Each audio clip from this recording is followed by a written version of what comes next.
За хамтаа үзэгчтэй маш их баярлалаа хөтөлбөр үргэлжлэн хурж байна. Яг одоо та бүхэндээ зочноо олзуулахад бэлэн болсон байна. За бидний өнөөдрийн зочноор Монгол Улсын консерваторийн дуулаачийн танхимын жүжигчний уран чадварын багш, урлаг судлалын ухааны доктор, профессор Сүхэй хүрэлцэн ирсэн байна. Сайн байна уу? Танд мэдээлэл хүргэе. Сайн байна. Нийт цэнхэр дэлгэцээ ширтц суугаа Улаанбаатарчуудаа энэ өглөөний мэндийг хүргэе. UBS телевизийн хамт олондоо бас ажлын амжилт хүсэж энэ өглөөний мэндийг хүргэе. За өнөөдөр бид бүхэн бас маш учир шалтгаантайгаар таныг дуудсан юм аа. Герман, Францад одоо Монгол сурагчид суралцсны 100 жилийн энэ жил тохиож байгаа гэд. За тэгээд бас энэ хүрээнд тухайн үед нөгөө яг суралцж исэн Герман, Франц руу суралцж исэн хүмүүсийн төлөөлөл үр садыг нь одоо үр хүүхдүүдийг нь орой тэр гоё түүхээс яриулъя гэж одоо өөрийнхөө дуудсан юм аа. За жоохон түүхийн жимээр аялах гурлаа. Тэгэхээр ер нь бол юм л дээ. 1921 онд бол одоо бид нар бүгд мэддэг энэ жил 105 жилийн ойг тэмдэглэж байгаа манай том нийгмийн амьдралын өөрчлөлт авчирсан ардын хувьсгал гэж юм ялсан байдаг шүү дээ. Тэгээд тэр ардын хувьсгал ялхаас өмнө нь ер нь бол манай одоо тухайн үеийн одоо сайхан төр засгийн гэдэг юм уу одоо тийм хэмжээний хүмүүс ер нь яавал энэ боловсралтай хүмүүсийг бэлдэх вэ гэд өрнөд рүү баруун руу улс оронд очиж судалгаа хийж байсан юм байлээ л дээ. Тэгээд энэний үр шим нь 1926 онд гарсан байхгүй юу. Тэгээд 26 онд гарахтаа яаж гард юм бэ гэхээр өрнөдөд буюу анх удаа Герман, Францад одоо тухайн үеийн сурлага хүмүүжил тийм ээ бүх юмнаас нь шигшиж авсан 35 хүүхэд алс газар сурахаар мордсон байт юм аа. Энэ дотор бол агуу их таш дөржийн нацгдор зохиолч маань байна. Ардын зураач Намхай Цэрэнгаа байна.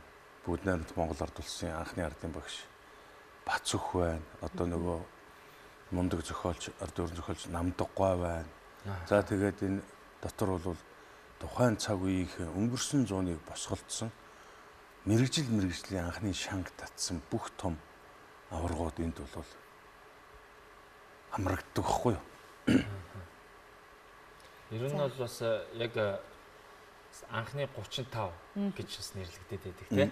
Ер нь бол нэлээдгүй түүхээс гадуур явж идэг. За тэр хүмүүсийн мөнөр бас манай бас нэг хөгжлийн нэг түүчээ тийм. Тэр нь бол анх суурин тавигдсан болов уу гэж бас төлөвлөгөө харж болж байгаа тийм. Тий одоо Монгол Улсын Хөдөлмөрийн Баатар ардын жүжигчин төрийн сойрхолд Жанцан нурууга Монгол тулхтны 100 эрхэм нэвтрүүлгээр энэ тухай энэ хэдэн хүүхдийн тухай эдрийг ер нь яг юу хийсэн тухай айгүй ойлгомжтой юм хийсэн гэдэг байна. Эдрүүд ерөөсөө л өнгөрсөн зууны тесрэлт. Энэ бол агуу том үнэлгээ байхгүй юу? Өнгөрсөн зууны тесрэлт тэгээд энэ хүмүүс өнгөрсөн зууны үнэхээр нуруунда үүрч чирч энэ цаг үеийнхэнтэй золгуулсан байхгүй юу? Салбартаа тавигдсан он жилүүд нь бол яалтчгүй тэр Монгол улс хөл дээр бат зогсохын төлөө, тусгаар тогтнолынхын төлөө, энэ ард түмнийг соён гэгэрүүлэхийн төлөө хийж чадсан, хийсэн бүтээсэн хүмүүс нь үнэхээр энэ хүмүүс салбар болгондоо. Зарим нь бол хөөрхөн хамтад хүүхдээр очсон шүү дээ. Энэ чинь 13 4 настай, 15 6 настай хүмүүс ингээд сурагчдад очсон байдаг байхгүй. Тэр хайрламаар, бахархмаар ийм агуу их 35 том хувь заяа явж байгаа байхгүй. Хийсэн. Эх орондоо мөртөө ийм агуу хүмүүс байхгүй. Тэгээ энэ жил 100 жилийн болж байгаа учраас Монгол улсын төр засаг ерөнхийлөгчийн хэмжээнд мөн үү энэ асуудлыг одоо авч үзээсэй гэд бидний үр хүүхдүүд нь одоо төрөл төрөсөд нь ингээл хөөцөлтөл яваад байгаа. За одоо бол харин энэ Баццэг сайд, гадаад харилцааны сайд те манай энх хамгааллын сайд, боловсролын сайд эдгээр бол үнэхээр анхаарал тавьж байна. Бид нар бас газрын даргамаар гадаад бодлого хариуц хүмүүстэй уулзаад одоо 10 сард болох эрдэм шинжилгээний хурал мурал за ямар ч байсан бас одоо Монголын цагаат харлын комисс одоо улс их хурлын гишүүн пүрвдэрж хатсан ийм комисс байна. Энэ Монголын үндэсний түүхийн музей байна. Захирал нотхон сүрэн гээд ингээд цаашлаад Монгол улсын архивын ерөнхий газар дээр сая 4 сар март бол мундаг анхны их том бит тус өв мөвийн тавьсан, эдэлжсэн, хэрэгжилжсэн юмын тавьсан зураг хөрөг түүхтэй манай судлаач болд өдөр бол хариуцаад ингээд их сайхан үзэсгэлэн гаргасан шүү дээ. Ингээд арга хэмжээ одоо өр хүүхдүүд нь одоо энэ тэнд очиод бас нэг ингийн тгийгээд яваад байгаа учраас бас боломжоор ажил төрлүүд хийгээд хийгдэхэд төлөвлөгдөөд ингээд явж байгаа. За таны хувьд ер нь яг тэр одоо 35 тэр гайхалтай хүний одоо яг ямар холбоотой байлаа, хинийх нь яг холбоотой хүмүүсээ тэнтэй бас тантай танилцъя. За. Би юу штэ миний аавыг Батнасан гэдэг. Тэгээд миний аавын ижи гэхгүй юу? Миний аавын ижи бүгднээр Монголд болсон ардын багш гэдэг эрхэм цолыг Юмжаагийн Цэдэн бол Готов дарга хоёрын одоо тушаал нэрэн тавигдсан 1981 оны тэр шийдвэр зарилгаар энэ улсын анхны ардын багш болсон ийм түүхтэй. Эмээ бол 1911 онд одоогийн Төв аймгийн Баян цагаан суманд төрсөн. Тэгээд бид нар бол нөгөө социализмын нэг тийм бас их буруу зүрх ойлголтоор яваад байсан Төв аймгийн сэргэлэнгийн хүн юм байна гэдээ яваад байсан.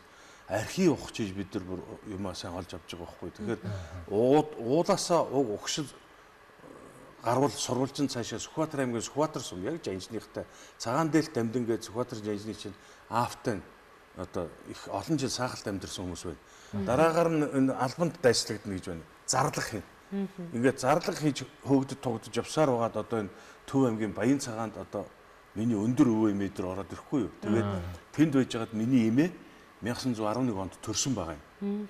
11 онд төрөөд 10хан настай болонгууд нь 21 онд ардын хувьсгал ялаад тэгээ одоогийн Амгаланбаатар хотод жанжных бас манай саахалтан гэж байжсэн. Тэгээд гунгааж яваа чи энэ охиныгоо танхим гэж байгаа ус чи танхимд охиныгоо өгöd.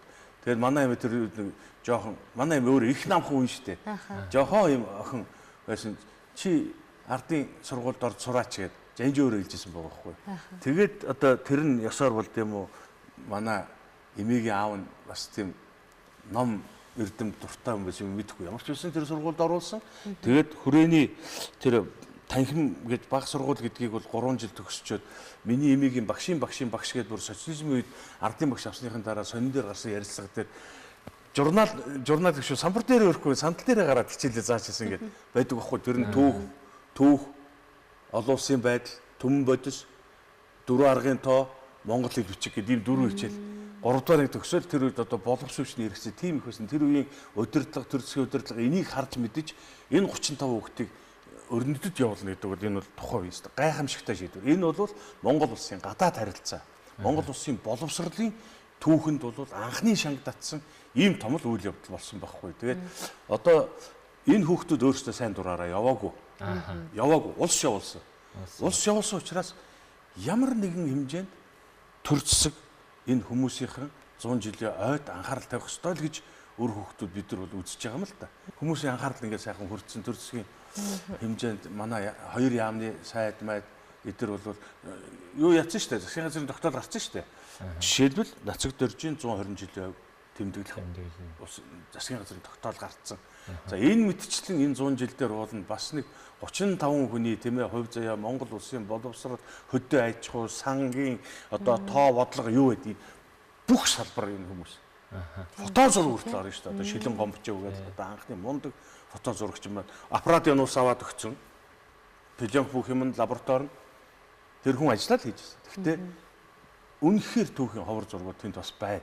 Ер нь ч тэгээд яг энэ анхны 35 гэдэг энэ гайхалтай хүмүүсийн түүхийг бол бас ер нь бол сөхөж барьж авч одоо ингээд залуучуудад таниулж байгаа бас хэд хэдэн сувгууд байгаад байна. Тэгээд тэндээсээ бол бид нар чинь бас мэдээлэл авч энэ хүмүүс чинь ийм гайхалтай хүмүүс байсан байна гэдэг мэдээллийг бас авч байгаа. Энэ ч гэсэн залуучуудад бас нэг одоо би бүр одоо мэдлэг болж байгаа.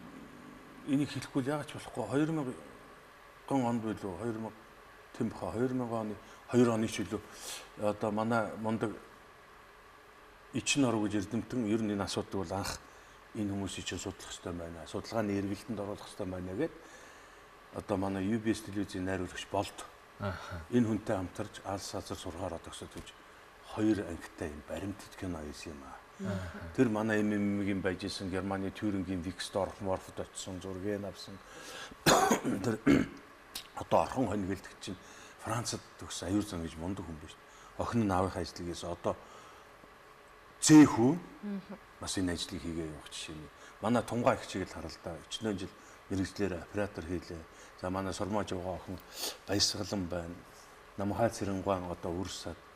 Би өөрөө бас их дутагдaltaй хүн. Энэ өөрөө бас нэг энэ ажил руу ингэж хамаарч орч чадахгүй. байсаар байгаад би одоо энэ 100 жил дээр л энэ хүмүүсийн үрсад ийм олон сайхан хүмүүс байдаг гэдгийг мэдчихэж байгаа. Тэгээ энэ хүмүүстэй танилцуулж, ойртуулж гисэн би тунгаагчтай бас одоо тэр Цэрэн ханд гэж манай эмигийн бүр найз. Манай эмээ намхан Цэрэн хандгаан өндөр. Цэрэн хандгаан бас хамаатан дондмаа энэ ар гэр өр хүүхдүүд нь бас энэ 100 жилийн мэндийг хүргэе та нартаа баярлж байгаа шүү гэдгээ тэгээд нөгөө санаж явбал бүтэн сажилж явбал хүрнэ гэж үгтэй. Ийм учраас энэ он дуустал энэ 100 жилийн арга хэмжээнүүд үргэлжлэх баха гэж бодож байгаа. За ер нь бодол их байна л да. Манай эмээ бол насаараа улсын багшийн дээд сургууль одоо Монгол улсын боловсролын их сургуульд багшилсан. Тэгээд тэр ядаж газар зүй түүх газар зүй суг байсан шүү дээ тэр үед. Түүх газар зүйн бүр нэгэн хэсэг цагийг эзэлсэн багш нар бол миний эмигийн ширмэр. Энийг бол би яста ам бардан бүр өнгөрч байгаад хэлж байна. Айгүй бахархалтай байдаг байхгүй. Тэгээд ингээд моби сэдэр дээр янз бүрийн хүнтэй одоо би нэг эмээдээ зориулаад ном хэвлүүлэх гээд бас хөөцөлтөд явж байна. 100 жил би одоо төрсөн 64 он гэд бодоход ч юм бол ер нь бол их олон жил зах зээлд дээрлэхүүлсэн байна. Өөрөө ном эрдмийн мөр хөөсөн байна. Тэгээд энэ эмээгийнхээ асуудлыг ном бүтээх тухай, үнэн мөн түүхийн тухай гэдэг юмыг бол их олон жил хайсан байна. Тэгээд энэ хамт байгаа ухаантай мундаг хүмүүсийн хач бинаар бас нэг ном гаргаж байна. Би тэгээд энэ ташрын шинжлэх ухааны доктор Монгол улсын багшийн сургуулийн захирал хийж байсан Дэлгэр сайхан доктортой миний номыг одоо энэ хүртэл бэлэн болгоод сайхан бичээд өгсөн докторант Баярмаа хоёртоо бас энэ нэвтрүүлгийг далимдуулаад баярлалаа гэж хэлье. За удахгүй одоо эмээгийн минь ном гарах бах. За маш гоё ном гарах бах гэж бодож байна. Энэ бол ерөөсөө юм билээ. Тэр хийсэн хүмүүс нь юу ганцхан таны эмээгийн асуудал биш юм байна шүү дээ. Тэр чигтээ Монголын боловсролын түг яваад гэж ингэж яаж байгаа. Энэ бол их том үнэлгээ. Тий. Маш гоё иргэн тэр түүх рүү аваадсан нэг сонирхолтой ном бас тун удахгүй гарах юм байна. Заавч олж уншнаа гэж бодож байна. За бидний урилгыг хүлээн авч студид маань хүрэлцэн ирсэн танд маш их баярлалаа. Харамсалтай нь бидний ярилцах хугацаа маш богинохон байлаа. Тэгээ танаас бас гой зүйлийг бас сонсож авч чадлаа гэж бодож байна. За би ямар ч байсан би бол 1987 онд зөвлөлт холбоот улсын ардын жүжигчин Анатолий Папанов гэж мэдгүй Нуза Спагади гэж чонын доор тэр үний шав болох эрхэм хувь заяа ерөөс 15 хүнд байсан байхгүй. Энэний нэг нь. Тэгээ Цэдэн бол Пилатов гэж бидний муу хэлдэг хүн. Тэр гаднаас оюутан авдаг сургуульд анх удаа биднийг явуулсан. Манай ангийнхнаас бол ардын жүжигчин хасар жаргал сайхан гавьяа урнаа манай урдын гавьцдаг рок мангас мөнгө сайхан. Тэгээд манай ангийнхан байна. Тэгээд энэ юм нь юу хэлэх гэж байгаа юм бэ гэхээр 88 оноос би телевизийн салбарт хүч үзэж эхэлсэн. Тэгээд UBS телевизийн одоо удирдлага хийж байгаа эрхэм балахч байгаа ах маань намайг бол анх телевизийн салбартаа танилцуулж байсан. Монголд ганцхан байсан телевиз шүү дээ. Тэгээд хөгжмийн шуудмуудаа хөтэлдэг байсан. Тэгээд танай телевизийн хамт олонд бол үнэхээр оршин тогтнож байгаа. Монголын ард түмнийг соён гэгэрүүлж байгаа. Энэ үүсэд оруулж байгаа хувь нэмрэлж үнэлж баршгүй шүү. Энд бол би бас бус телевизийн хэлээгүй ш. Тэр үед байсан нэг телевиз бас үндэс мөчрөө тэлээд UBS телевизэнд байгуулагдсан. Тэгэл араас нь 25 мөг ярина шүү дээ. Ингээд бүгдэнд чинь амжилт хүсье сайн сайхныг ерөөё жоох удаа ерөөл. За хаста маш их баярлалаа. Баярлалаа. Баярлалаа үзэгчдээ өнөөдрийн зочноор Монгол Улсын консерваторийн дуулаачийн тэнхимийн жүжигчний уран чадварын багш урлаг судлалын ухааны доктор профессор Сүхий оролцлоо. За хөтөлбөрийн дөрөв шагаан тавьсан үзэгч та бүхэндээ маш их баярлалаа. Хөтөлбөр маань энд хүрээд өндөрлөж байна. Маргааш энэ цагт иргүүлцлаа. Тэр баяртай.